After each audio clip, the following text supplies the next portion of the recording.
On the 12th of December 1972, Baroness Marie Helene Rothschild hosted what the elite called a Surrealist Ball, but the guests understood the real name, a ritual in plain sight.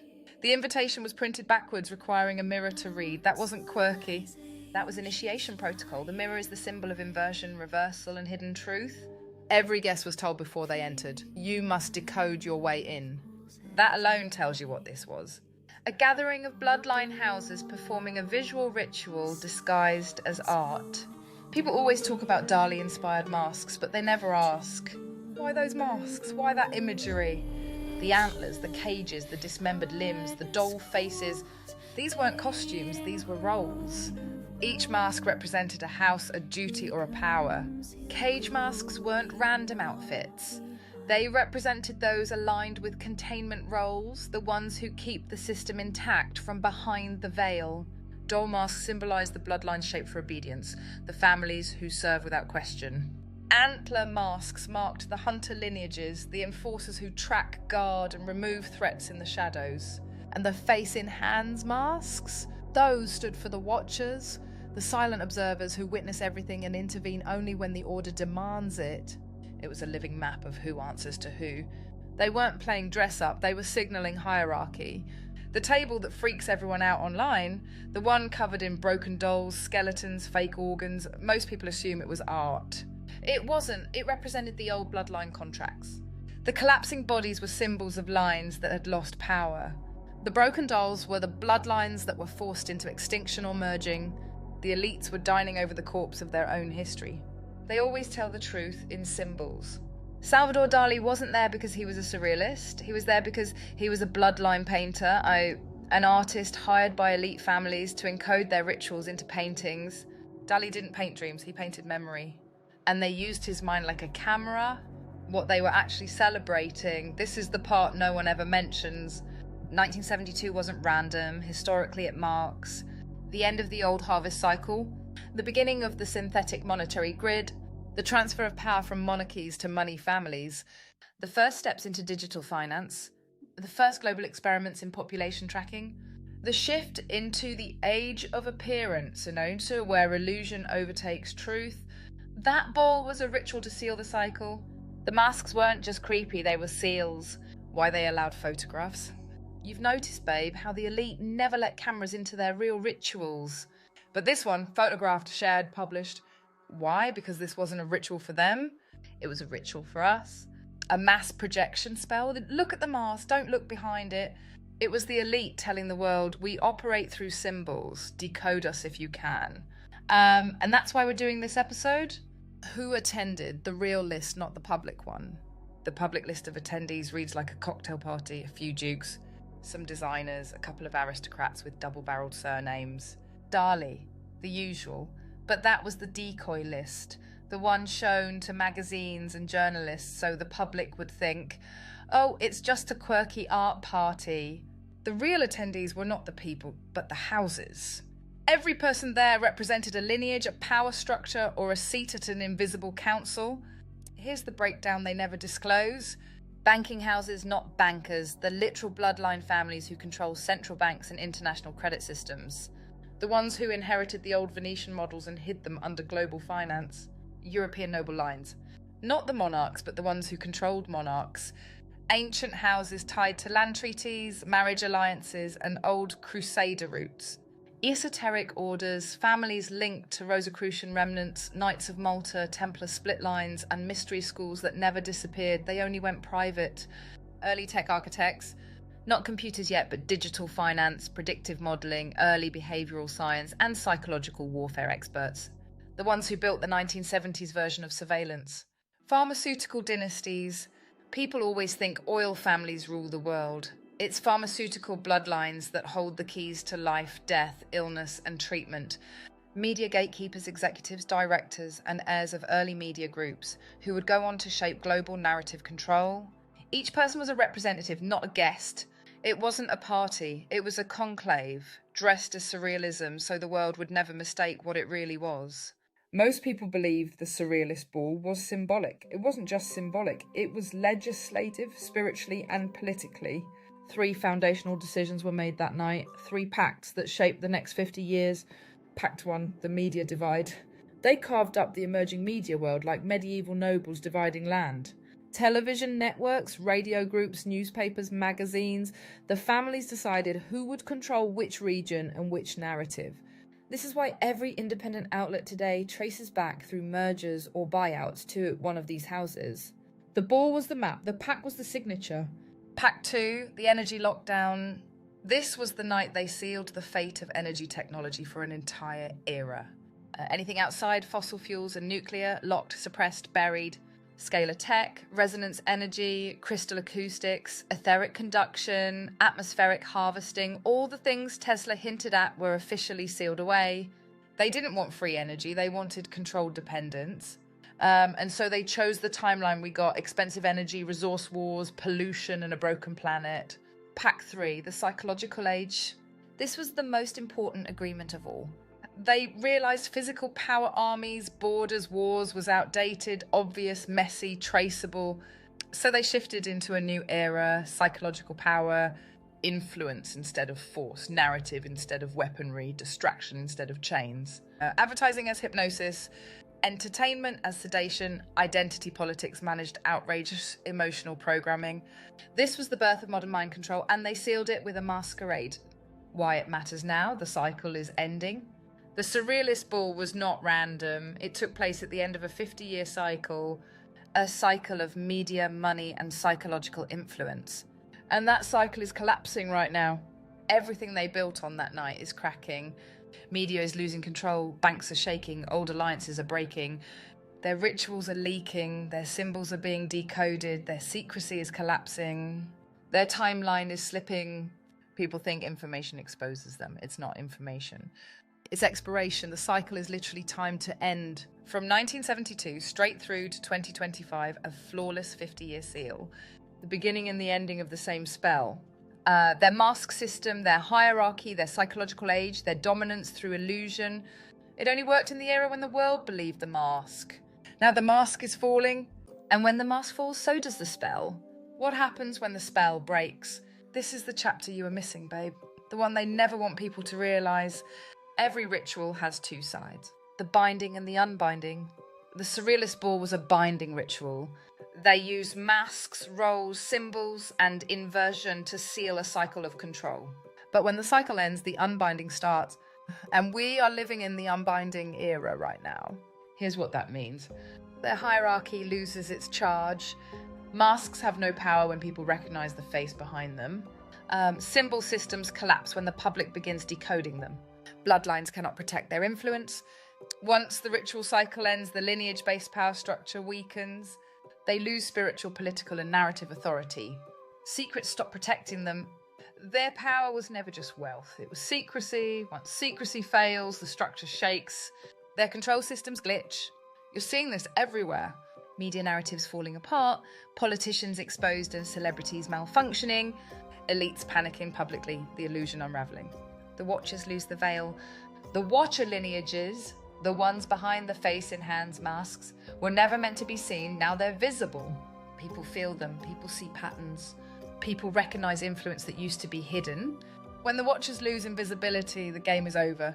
Humanity shifts out of the psychological era.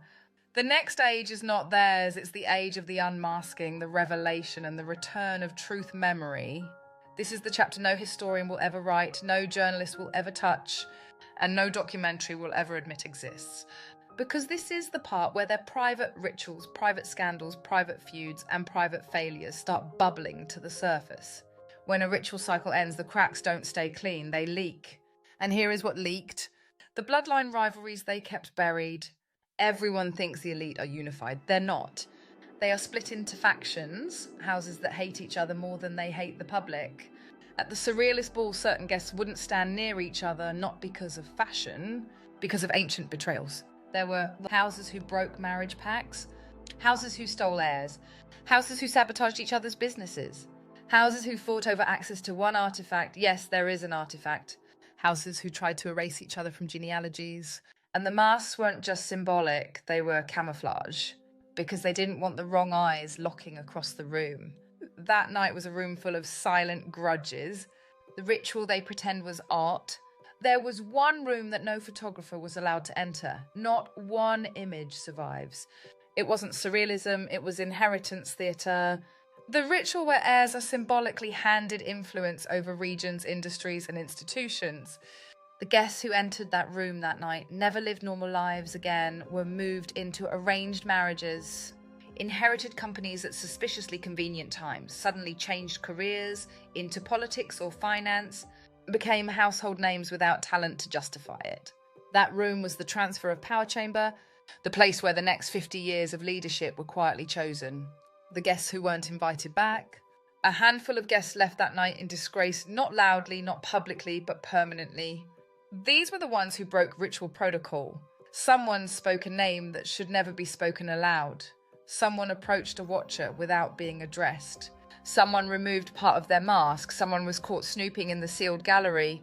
Those people vanished from elite circles completely. Some moved to the countryside. Some had accidents. Some simply faded out of public existence.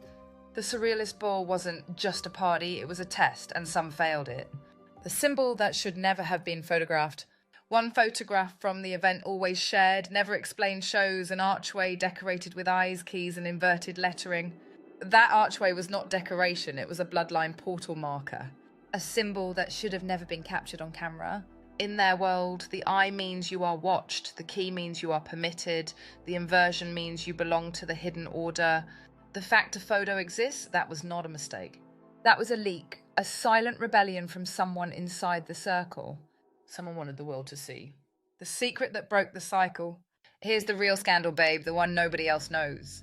One of the houses at that ball did something unforgivable. They broke a generational pact. They didn't marry into the assigned bloodline. They didn't offer their heir. They didn't surrender their lineage to the ritual map. And because of that betrayal, the entire 50-year seal fractured early. That's why everything is falling apart now. Not because the public woke up, not because the internet exposed them, but because one elite house said, no, we won't continue the cycle. And once one breaks it, the spell collapses. At the end of the night, one of the Watcher lineages reportedly said a sentence that was overheard and then quickly buried. In 50 years, we return the masks to the fire. 1972, 2022, 2025, exactly 50 years. This wasn't just the end of a ritual. It was the end of their mask era, the end of their secrecy, the end of their ability to hide behind symbols, the end of their bloodline monopoly. The unmasking has already begun, and here's the irony nobody ever talks about. The Surrealist Ball wasn't dangerous because of what happened that night. It was dangerous because of what happened after. These families rely on unity. Rituals like this depend on every house playing their part, showing up, aligning, masking, cooperating. But one house refused to continue the cycle in the years that followed, not in a dramatic ritual way, but through business decisions, broken alliances, marriages that didn't happen, partnerships that fell apart, and political loyalties that shifted. A quiet refusal, a private rupture. It didn't topple the system overnight, but it did something far worse to them. It fractured the mask. Because their power never came from wealth alone, it came from a united front, a wall of families moving together behind the scenes. Once one house stepped out, even slightly, the rest could no longer hide behind symbolism, secrecy, and illusion. That's when the cracks began. Media control started slipping, finance entered chaos. Their political dynasties lost stability, their cultural influence weakened. Their public image turned brittle, their symbolic language stopped working, and the internet, the very thing they tried to control, began exposing their patterns instantly. The mask era didn't fall because someone exposed them. It didn't fall because people became smarter. It fell because their unity dissolved and their rituals have no power without collective consent. The Surrealist Ball symbolized the last moment they stood together, masked, choreographed, aligned. Everything after that became disjointed. By the time we reached 2022, 2025, a full 50 years later, the mask wasn't pulled off. It simply rotted away, because when one house breaks symmetry, the entire spell loses structure. And that is why you're seeing what you're seeing now. Politicians glitching, institutions collapsing, narratives breaking, families turning against each other, symbols losing power, the system cannibalizing itself. The ending of the Surrealist Ball isn't a scandal, it's a metaphor for exactly what's happening today. They built a world on masks, and now the masks don't fit anymore, and everyone can see their real faces. That's the ending, not fiction, not fantasy, just the truth. A ritual that once symbolised their unity now marks the moment it quietly fell apart.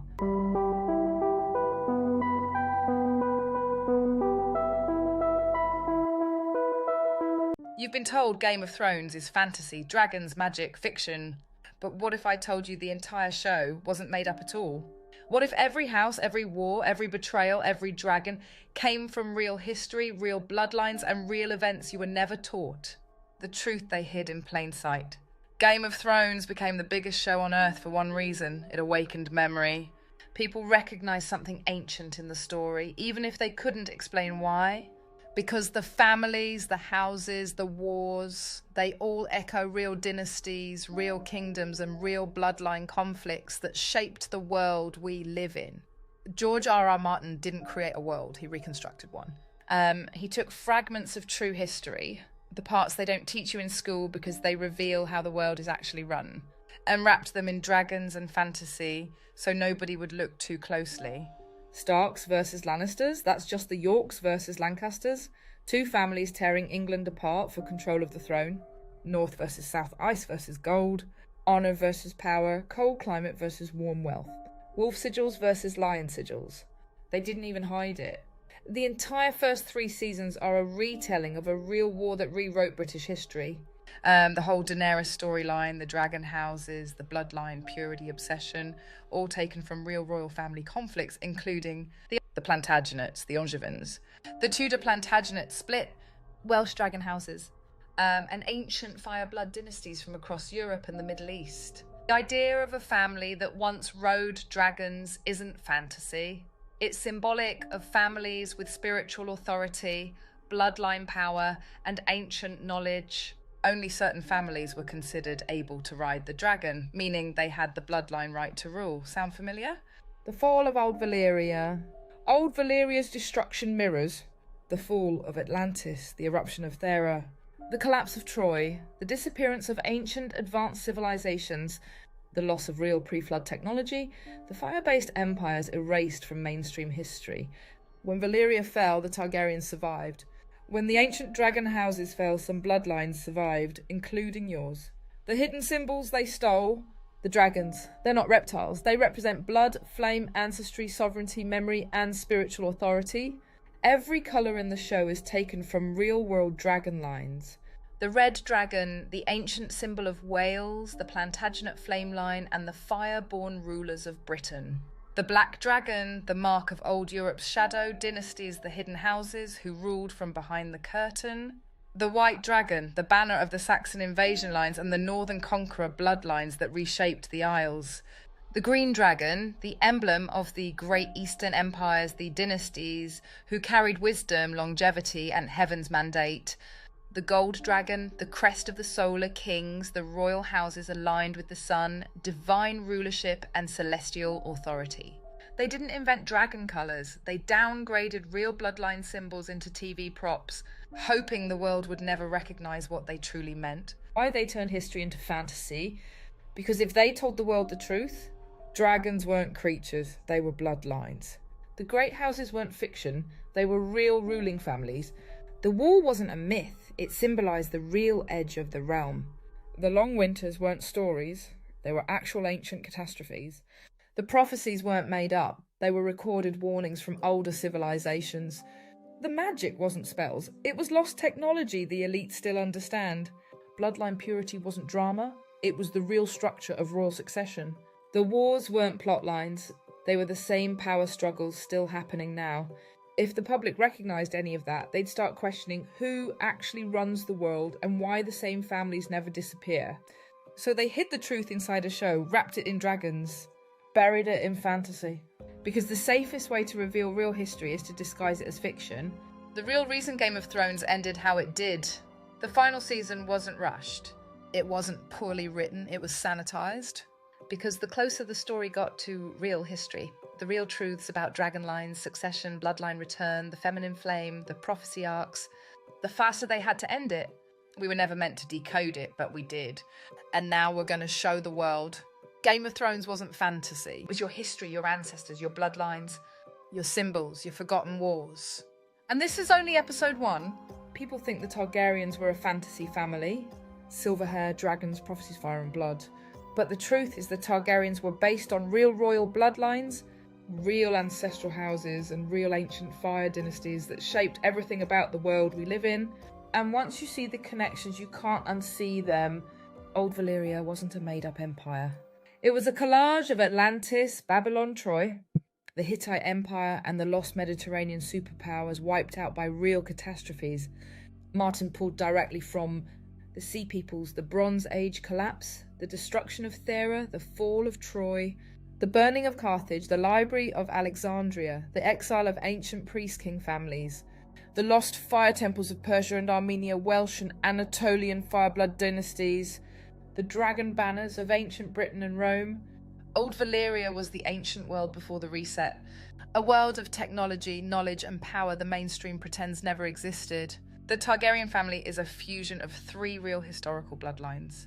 The Plantagenets, England's fire kings, silver blonde hair, violet grey eyes, obsessive lineage control inbreeding to keep power, dragon symbolism rulership over Wales, where the red dragon is the national emblem, war, prophecy and ferocity. The family motto, fire and blood, mirrors how chroniclers described the Plantagenets. Fiery tempers, ruthless justice and violent succession wars. The Targaryen look comes from the ancient Kassites and Mitanni.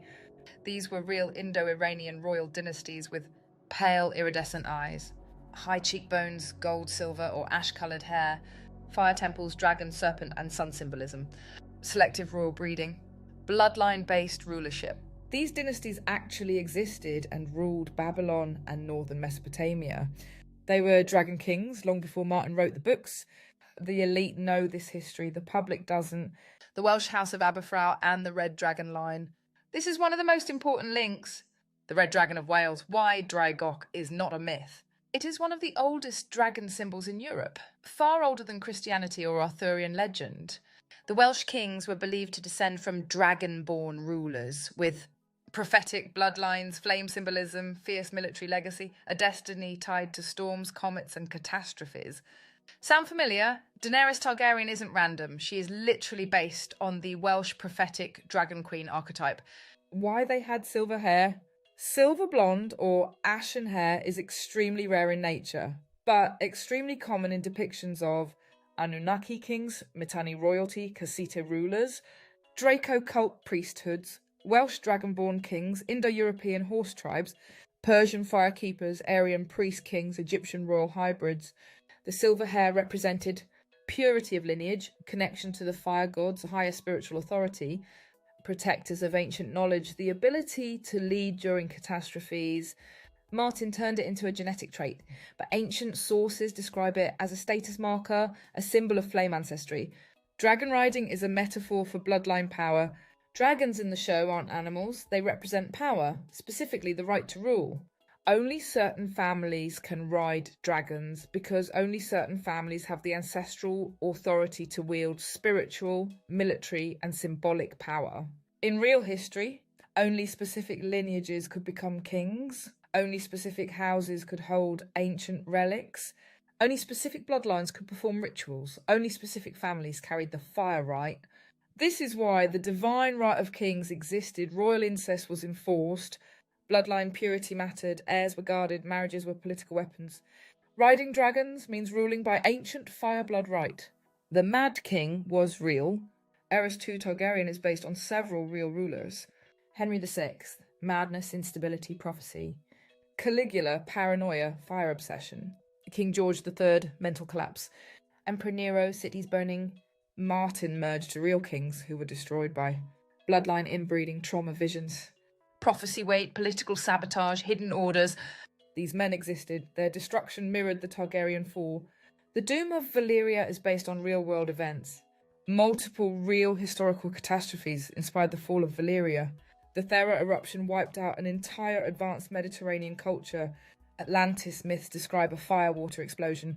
The Bronze Age collapse wiped out 90% of civilizations.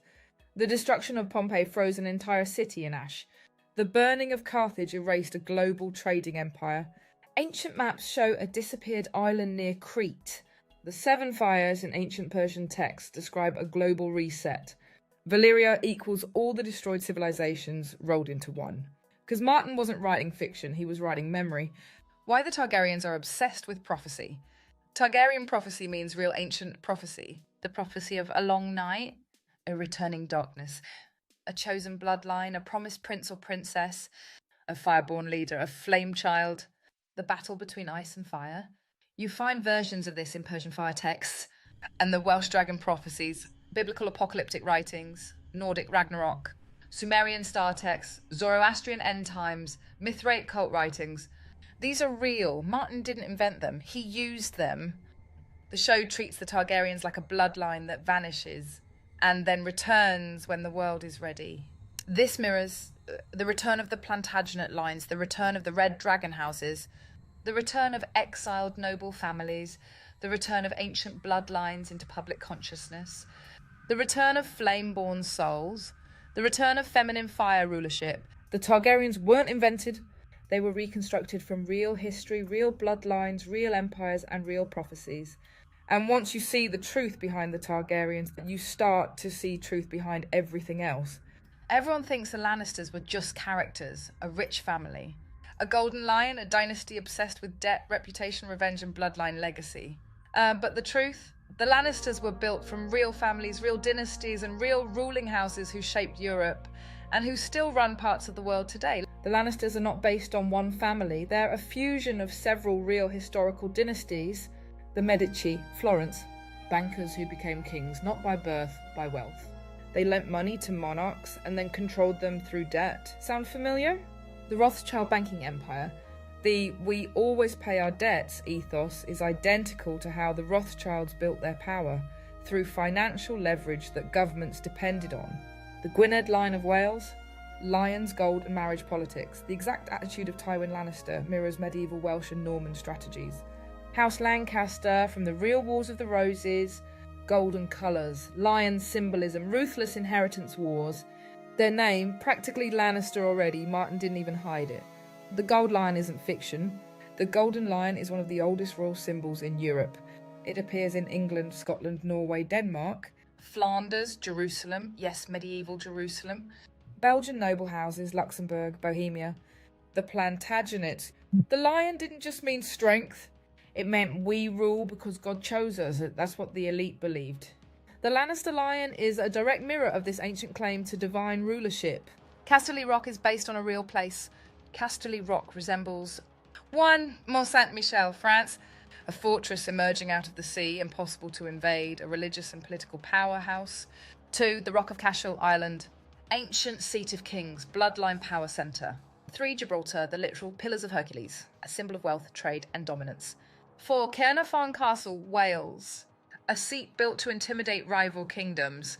The idea of a family sitting on top of an unbreakable rock fortress is pulled straight from real medieval geopolitics. Tywin Lannister was a real type of king. Tywin wasn't created, he was assembled from real men. Edward I of England. Cold, strategic, brutal, relentless, called the Hammer of the Scots. Philip IV of France. Destroyed the Knights Templar, seized their wealth, rebuilt power. Cosimo de' Medici, the banker who controlled kings. Cardinal Richelieu. Pulled all political strings behind the throne. Tywin is every hard, ruthless political architect in history, the men who never sit the throne but rule it. A Lannister always pays his debts is a real practice. Debt was the first form of political control. Real ruling families used debt the same way the Lannisters did. Medici funded wars, Rothschilds funded governments, Venetian bankers loaned to crusaders, Fugger family financed empires. The Knights Templar invented international banking. Whoever controls debt controls kings. This is the Lannister legacy in real life. Cersei is based on real queens. Cersei echoes real historical women. Isabella of France, called the she-wolf of France, manipulated kings, destroyed rivals, controlled the court. Margaret of Anjou dominated the Wars of the Roses, outplayed armies and kings. Catherine de' Medici, political architect behind French monarchy, feared, brilliant, calculating.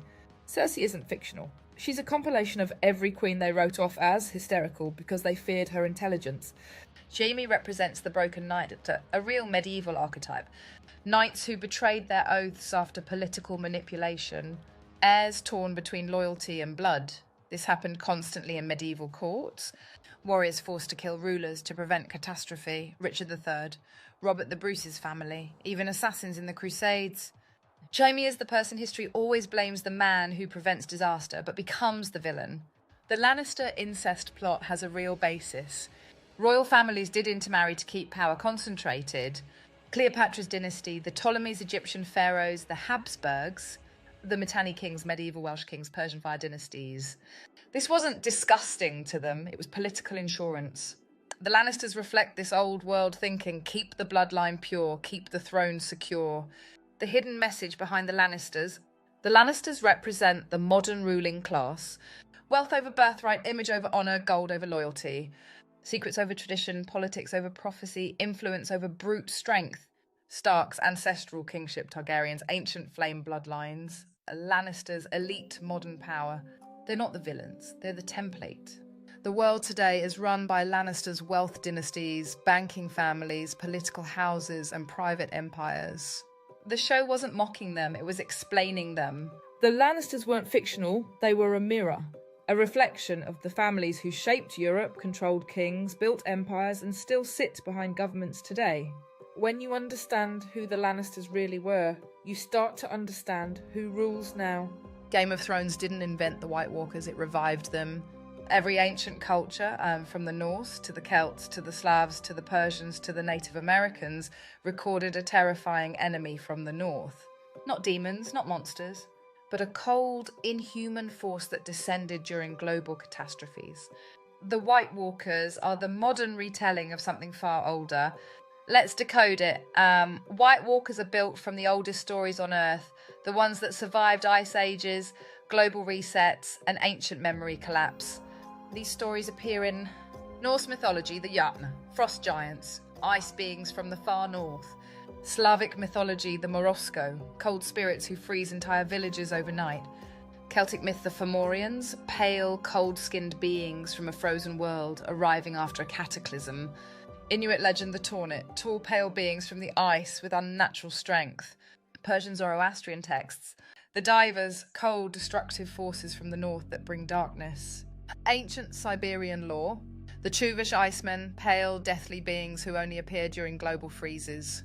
Native American stories, the Pale Destroyers, silent beings arriving with the Great Winter. Martin didn't imagine the ice enemy, he compiled the world's oldest warnings. The Long Night in Game of Thrones was inspired by a real event recorded worldwide. The Younger Dryas, 12,800 years ago. A sudden global freeze, temperatures plunged, civilizations collapsed, entire species went extinct. Mass migrations began, skies darkened, sunlight weakened. Ancient people described it not as a climate event, but as an invasion. A darkness, a cold presence, a force that moved. Something that pursued them. Winter was not just a season, it was an entity. The White Walker's appearance has ancient roots. The pale skin, ice blue eyes, silent movement, all of this comes from real mythic archetypes. The pale ones, Celtic and Scottish lore, describe tall white-skinned invaders who brought famine and cold. The Ice Giants' Norse texts say they could freeze breath and shatter armies with cold alone. The White Death Slavic texts describe beings whose gaze felt like winter entering the bones. Sky ice beings, Siberian tribes believed pale entities came from frozen sky realms. The similarity across continents tells you this isn't random, this is memory. The ice wall isn't fiction. The wall in the show mirrors 4 real things. 1, the ice wall at the poles, Antarctica's cliffs. Massive natural ice walls that surround the continent. Ancient explorers described them exactly how the show portrays the wall. 2, the ring of ice in ancient maps. Ancient cosmology shows a frozen barrier at the world's edge. 3, Hadrian's wall built to defend against northern tribes believed to have supernatural ancestry. 4, the Northern Shield in Nordic legend, a barrier between humanity and the ice realms. The wall isn't fantasy, it's a symbol of a real ancient boundary between the warm world and the frozen unknown. Why they call them the Others? Martin didn't invent that name. In ancient texts, the enemy from the ice was called the Others, Slavic lore. The Outers, Nordic lore.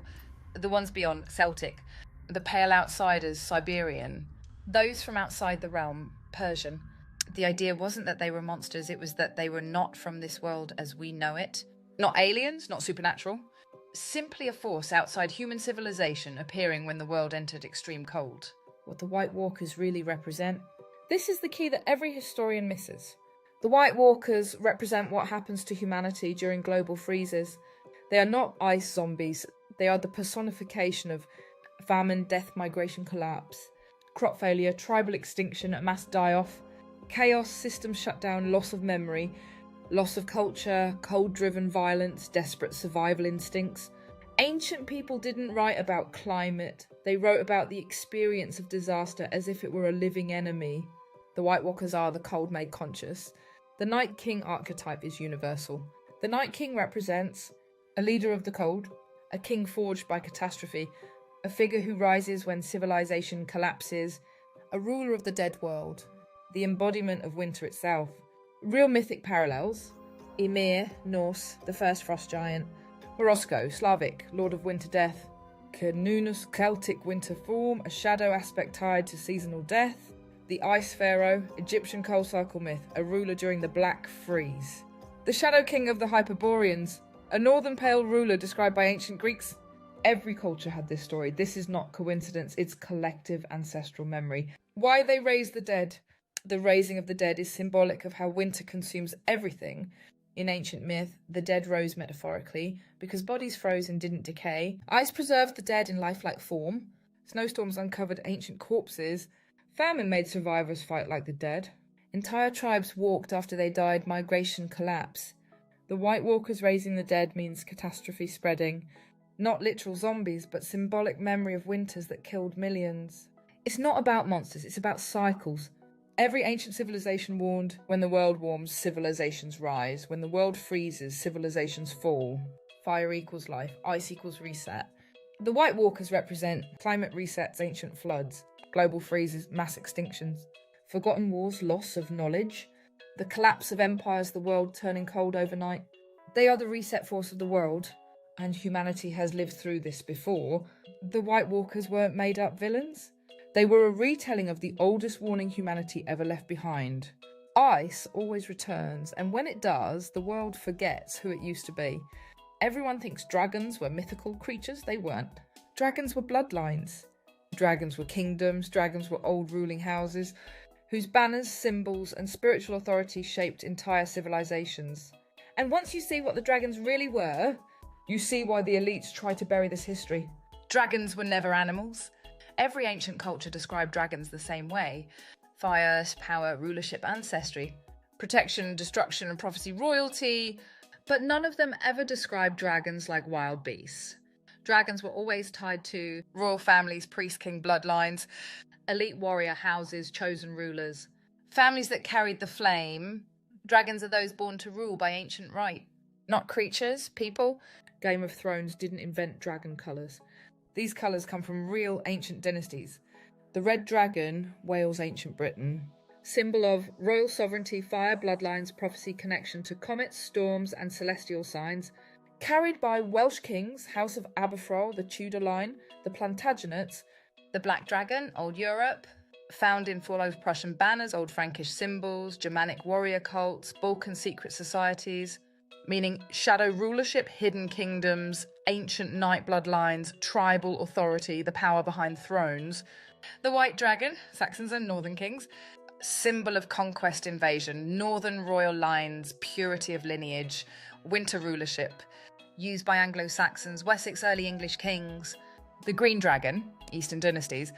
Every Asian empire used the green dragon: China, Korea, Japan, Vietnam, Mongolia, meaning imperial sovereignty, heaven's mandate, cosmic authority, wisdom, and long life. This is why the East preserved their dragon lore so carefully. The blue dragon, Mediterranean and Atlantean echoes. Blue dragons appear in Phoenician symbols, Minoan art, Atlantean myths, Babylonian temples, Aegean dynasties, meaning water mastery, sea empire, dominion, forgotten civilizations, ancient technology. The gold dragon, solar kings, seen in Persian dynasties, Indo-Iranian kings, pharaohic solar cults, Scythian nobility, Roman imperial emblems, meaning a sun authority, divine rulership, celestial kingship, eternal flame. The silver dragon, moon and star houses, Silver dragons were linked to priest-king classes, astronomer houses, prophetic families, lunar calendars, meaning knowledge of the heavens, control of cycles, star-aligned rule. Why dragons fly? Dragons weren't about flight, they were about rising above ordinary people, having higher knowledge, ruling from the sky, the heavens, possessing insight others couldn't reach, being closer to divine authority. A dragon in the sky, a king with cosmic legitimacy. That's why only certain families could ride dragons, meaning only certain bloodlines could rule nations, command armies, speak prophecy, inherit flame authority, sit the throne. This is real history buried beneath myth. Ancient texts describe ruling bloodlines as children of flame, as sons of the storm, daughters of the red star, those with fire in the blood. This wasn't literal fire. It meant leadership, charisma, spiritual authority, prophetic dreams, emotional intensity, destiny. This trait passed through families. Real dragon houses believed they were connected to comets, eclipses, stellar alignments, signs in the heavens. They tracked the red star, the wandering star, the dragon constellation, solar cycles, the turning of ages. The dragon prophecy wasn't fiction, it was astronomy. Dragon wars really happened. Every culture records a time when dragon houses fought each other. Celtic red versus Saxon white. Samurai dragon clans versus imperial courts. Chinese 5 dragon dynasties. Persian gold dragon versus northern tribes. Welsh red dragon versus invading white dragon. Egyptian sun dragon versus Nubian moon lion. Greek house wars of serpent bloodlines. These were not monster battles, they were bloodline wars. Ancient families with different symbols fighting for control of nations. The real reason the elite hid the dragons, because dragon lore reveals real ancestry, real rulership, real ancient kingdoms, real bloodlines still alive, real spiritual authority, real power once held by women, real ancient technology, real connections between monarchy and the heavens. If the world understood what dragons really meant, they'd understand who the elites descended from and who they displaced. They turned truth into myth so they could steal the throne. The Starks weren't invented, they were reconstructed. The Northern Kings, the Winter Bloodlines, the First Men, the Wolfborn houses. Every detail of the Starks comes directly from real ancient families. Families who ruled the Cold Lands, carried ancestral memory, guarded the old ways, and refused to bend to southern kingdoms. This is the bloodline they don't teach in school. Let's decode it. Winterfell was real, the North was real. Winterfell is a fusion of several real-world kingdoms. 1. Scotland's ancient fortresses. Stone keeps built into freezing landscapes, strongholds of northern kings. 2. Norse winter halls, long houses built for harsh winters with clan-based leadership. 3. The Kingdom of Northumbria, a real northern powerhouse that resisted southern rule for centuries. 4. The Pictish strongholds, ancient tribes with wolf symbols, warrior queens and stone fortresses. Winterfell is the ancestral memory of northern rulership. The Starks are based on real bloodlines. The Starks combine traits from 1. The clan of MacAlpin, Scotland, the first recognised Scottish royal line, known for wolf banners, winter endurance and unbroken lineage.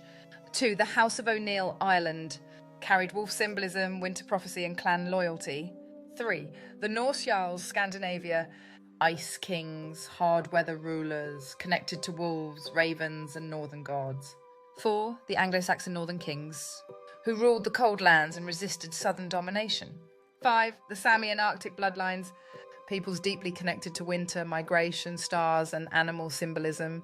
The Starks weren't one family, they were all northern families compressed into one archetype. The King in the North is a real title.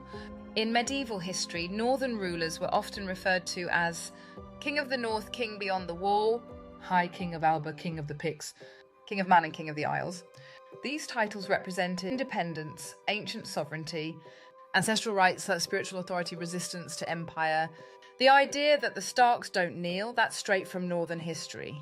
The Stark look is not fiction. Dark hair, grey eyes, pale skin, high cheekbones, frozen resilience. This is the Celtic-Norse hybrid phenotype.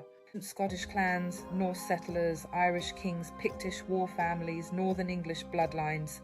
It's the look of cold, adapted, battle-forged northern ancestry. Wolves are a real symbol of northern royalty. Wolves in northern myth represent guardianship, loyalty, oath-keeping, ancestral protection, soul memories, spiritual sight, family over politics. In the real world, the Picts used wolves on their banners. Norse sagas have wolf clans. The Ulster cycle references wolf warriors. Scottish clans carried wolf crests. Irish kings were called wolf-blooded. Direwolves, the ancient northern royal emblem. Not fiction memory, winter is coming is a real warning. This phrase is rooted in ancient northern prophecy traditions. The Fimbulwinter, Norse, a great winter preceding the end of an age. The Celtic Black Winter, a catastrophic freeze foretold in early Irish texts. The Scottish Three Dark Winters, a prophecy of chaos and collapse. The Anglo-Saxon ice omens, warnings about cold cycles, destroying kingdoms. Winter is Coming is a cultural memory of real catastrophic freezes. The Starks carried the duty of remembering. The Starks are the first men for a reason. In Northern mythology, first men weren't literally the first humans, they were the ones who carried the oldest bloodlines. The originals who survived ancient catastrophes. Real parallels, the Picts, the Tuatha De Danann, pre-Gaelic Ireland, the Hyperboreans, Greek Arctic myth. The Sami, ancient Arctic peoples. The Finnic tribes, oldest in Europe, the original Norse settlers. These groups were described as connected to nature, holding old knowledge, resistant to southern rule. The Starks aren't Neanderthals, they are ancestral survivors. Bran Stark is based on real sight. Every culture had a northern seer figure, a young visionary tied to winter, ravens and fate. Odin's ravens, Hugin and Munin. The Celtic boy prophets, the Scottish seer Brahan. The Norse Volva traditions, the Sami star trance shamans. Bran represents the northern mystic lineage, those with access to memory, prophecy and ancestral vision. This wasn't magic, it was cultural inheritance. The North's real truth, they were free. The North was historically unconquered, uncolonised, unbroken, independent, fiercely loyal to ancestry, culturally resistant, spiritually separate. This is why the storyline always frames the Starks as honourable, stubborn, ancestral, morally anchored, wintermarked, different, because the northern bloodlines in real history did stand apart. They were not Southrons. They were their own civilization. The Starks represent the lost ancestral order. The Starks carry the truth the South lost. Memory, prophecy, connection to land, spiritual sight, old customs, ancestral duty. The cycles of earth, the knowledge of winter catastrophes, they are the final keepers of the old world before empire erased everything.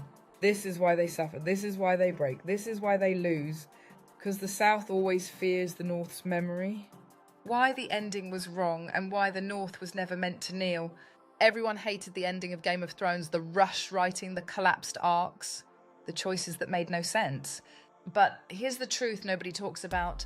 The story didn't fail, the symbolism did, because the North was never meant to kneel, not in the show, not in the books. And not in the real history the story was built from. Let's end this series by revealing why the Starks were always destined to stand alone and why the world wasn't ready for the real ending. The real North was never part of the Southern Empires. In real history, Scotland never fully submitted, the Picts never bent the knee. Norse kingdoms resisted every southern invasion, Ireland refused imperial control for centuries. Arctic tribes remained sovereign, northern clans kept their own laws. The entire north of Europe was known as the Freelands. That's why Jon, Sansa, Arya and Bran never fit in the South. They're based on bloodlines built for independence. Bending the knee is a southern concept. In northern cultures, kneeling is offensive. Ancient northern belief, we kneel to no one but the gods. Not kings, not queens, not empires. That's why Ned Stark refuses political games. Why Jon Snow resists titles. Why the North remains stubborn. The ending forces the North into a southern framework it never belonged in. That's why it felt wrong. The story broke its own ancestry. Bran was not meant to rule the South. This is the part almost everyone missed. Bran is a northern mystic archetype based on the Volva, Norse seers, the Druidic seer kings, the Pictish dreamwalkers, the Irish prophet children, the Sami star shamans. These figures never ruled political empires. They ruled memory, not kingdoms. Jon Snow was never meant to own a throne. Jon's entire arc mirrors the exiled prince, the unwanted heir, the bastard who is actually royal, the king who rejects power, the warrior chosen by prophecy, not politics. This archetype appears Welsh myth, Mabon, Norse myth, Sigurd, Irish myth, Luke, Arthurian legend, the hidden king. The hidden heir never takes the throne. They restore balance and return to the old way. Putting Jon in the South wouldn't make sense. He belongs with the free folk, the last people living the old northern life. His ending wasn't wrong, though it was incomplete. He wasn't meant to be sent away. He was meant to lead the old world again. Sansa's ending was the most accurate part. Out of everything they rushed, Sansa being queen in the north was the only correct ending. Here's why. Northern queens were real. They often ruled without kings. Scottish and Pictish queens held true sovereignty. Ireland had warrior queens. Norse shield maidens were political leaders. Female rulership was a hallmark of northern bloodlines. Sansa becoming queen isn't feminism, it's history. She fulfilled the archetype Aberdeen, Morag Maelmyra and other northern queens carried. The north was always meant to be ruled by a woman of winter, the real ending hidden under the surface. If Martin had continued following the real history he was copying, the true ending would have been the South fractures. The north declares independence. Bran becomes a mystic guardian, not a political king. Jon returns to the free ancestors. Sansa rules the north as the Winter Queen. Arya becomes an explorer, which did happen. The Old Order ends. The north becomes its own world again.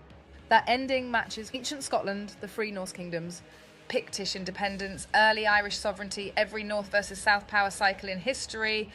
But HBO could never show that because it would expose the real truth. Empires always collapse and the north always survives. The real reason HBO changed the ending. This is the part they'll never admit. The original ending would have revealed the fall of the Southern Empire, the return of the old sovereign bloodlines, collapse of centralised rule, the return to ancestral power structures. The idea that modern kingdoms and governments are temporary. They couldn't show an empire breaking, they couldn't show a sovereign north rising again. They couldn't show the collapse of political authority. So they rushed it, sanitised it, flattened it. They broke the story so it wouldn't reveal the truth. The ending of Game of Thrones wasn't wrong because of bad writing. It was wrong because it betrayed the ancient blueprint the story was built on.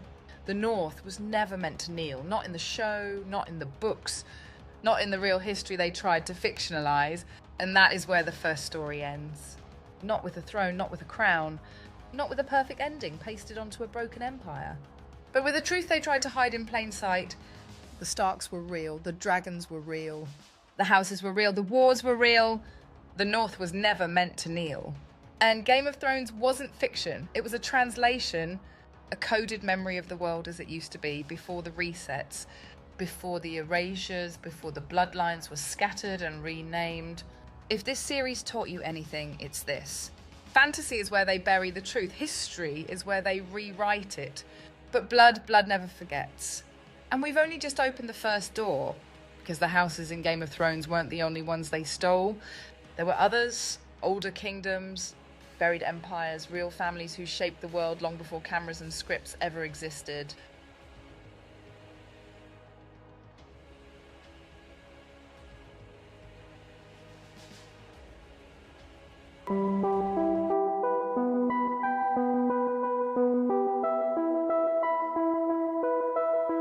Everywhere Tartaria existed, you see the same markers. Monumental stonework, perfect arches and geometric layouts. Red brick Victorian lies, starfort layouts, old world hydro-resonance structures and sudden destruction events in the 1800s. Niagara has all of this, but hidden behind tourist nonsense and mist. On both sides, US and Canada, there are buildings that do not match the New World frontier architecture. They match St. Petersburg, Prague, Old London, Amsterdam, Tartarian river cities. These buildings were already there when the colonisers arrived. The waterfall itself was not natural. This is where it gets wild. The original maps of the region show flat terrain with rivers but no giant vertical drop. Then in the 1800s, out of nowhere, Niagara erodes backwards by massive distances in a suspiciously short time. But erosion cannot do what happened there. Multiple early explorers described caverns, arches, pillars, man-cut chambers, and a hollow roar beneath the falls. This is not how natural waterfalls form. This is how old Tartarian hydro engines looked once they were flooded, burst, or intentionally collapsed. Niagara was a massive water-powered resonance station, not a random natural feature. What they're hiding under the water? They will never drain Niagara Falls, even though they easily could, because what's underneath would break the entire historical timeline. Under the falls are stone chambers, bricked tunnels, box-like structures, geometric masonry, old-world foundations. And this is confirmed. In 1969, they shut the American Falls off for repairs. During the dry period, workers found large carved stones, ancient retaining walls, perfectly shaped blocks, and the remains of old structures no one could explain. So what did they do? They took a few photos, reflooded it, and sealed the archives. Just like the Hoover Dam, just like the Grand Canyon, just like the Mississippi mud flood, anything Targaryen gets flooded, buried, or blasted. There are 2 buildings around Niagara Falls that look exactly like Russian hydropower cathedrals, Baltic pump stations, Ottoman Tartarian water palaces, and Starfort outposts. These aren't American, they're not Canadian, they're old world. The Niagara Hydraulic Power Station, the old one, looks like a cathedral. Arches, towers, pillars, domes. Why? Because it was a cathedral, but to energy, not religion. Tartaryans built water resonance halls that looked like temples because power and spirituality were the same system. Colonizers came later and slapped a story on top. Niagara was not a waterfall. It was a hydraulic engine built by an old civilization with advanced architecture, grid-aligned engineering, water-powered resonance tech, zero-waste energy systems, and frequency amplification chambers. Its purpose, to power the eastern grid of Tartaria. New York, Ontario, Quebec, Montreal, all connected by water and ley lines. When the reset happened, the entire structure was collapsed and turned into a wonder of nature. This is why they made it a tourist site, so nobody asks questions. Just take a photo, buy a magnet, and go home. Every Tartarian water engine has one thing in common: a sealed entrance behind or beneath the water. Niagara still has a forbidden cave system, several brick tunnels, a locked maintenance door, and a restricted zone patrolled 24/7. Visitors never get anywhere near the base, because if people ever reached the original structure, they'd see all archways carved into bedrock symmetry, intentional angles, and old-world stonework that predates colonization. If they admitted this, the whole narrative collapses. Niagara produces electrical energy today. Imagine how much it produced before the collapse, when the whole Tartarian system was intact. Niagara wasn't just a waterfall, it was a node in a planetary grid. Losing Niagara meant losing the eastern energy lattice. That's why the parasites guard it, that's why they rewrote the maps. That's why they blew sections out with dynamite, that's why they turned it into a tourist joke. Because what's underneath is older, stronger, and impossible to explain with their version of history. Niagara Falls is one of the most visited places on Earth, but it also hides one of the biggest historical lies on Earth. The truth is, Niagara wasn't meant to be a waterfall, it was never natural. It was part of the old world, a Tartarian water engine, buried, flooded, and turned into a tourist attraction to hide what came before. The architecture they can't explain, show visuals of the old power stations and surrounding buildings. Before the colonizers arrived, there were structures around Niagara that matched old Europe, St. Petersburg, Prague, the Tartarian river cities. Cathedral-like power stations, massive arches, brickwork identical to locations thousands of miles away. Why were these here before the settlers built anything? Because they didn't build them, they found them. Niagara was not a natural fall. Early maps don't show a vertical drop. Explorers described caves, carved chambers, and hollow echoes behind the water. That's not erosion, that's machinery. This was a hydro-resonance engine, part of the Tartarian grid. The day they turned the water off.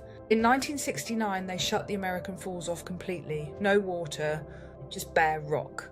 Workers found carved stone blocks retaining walls, old foundations. Photos were taken, then archived, and the water was turned back on. If this was just nature, why hide the evidence? Tartarians use water as power, not just hydroelectricity, but frequency, resonance, vibration, energy amplification. Niagara was a node on the eastern grid, feeding energy up through New York, Ontario, Quebec, Montreal. When the old world fell, the engine collapsed, and instead of restoring it, they turned it into a natural wonder. So nobody would question it. They dynamited sections, flooded the chambers, built platforms to hide the angles of the original structure. Then the hit. Every time you see a tourist site replacing a piece of advanced architecture, you're looking at a cover-up, not nature. Niagara produces energy today. Imagine what it produced before the fall. Imagine what the old world was capable of when the grid was intact, when the resonance was pure, when the structures were alive. Then the final punch. They didn't hide Niagara because it was beautiful. They hid it because it was powerful. You've just heard the truth about Niagara Falls. If you want the next part, the map, the tunnel system, and the Tartarian Eastern Grid, make sure you're subscribed, because the old world is rising back into memory.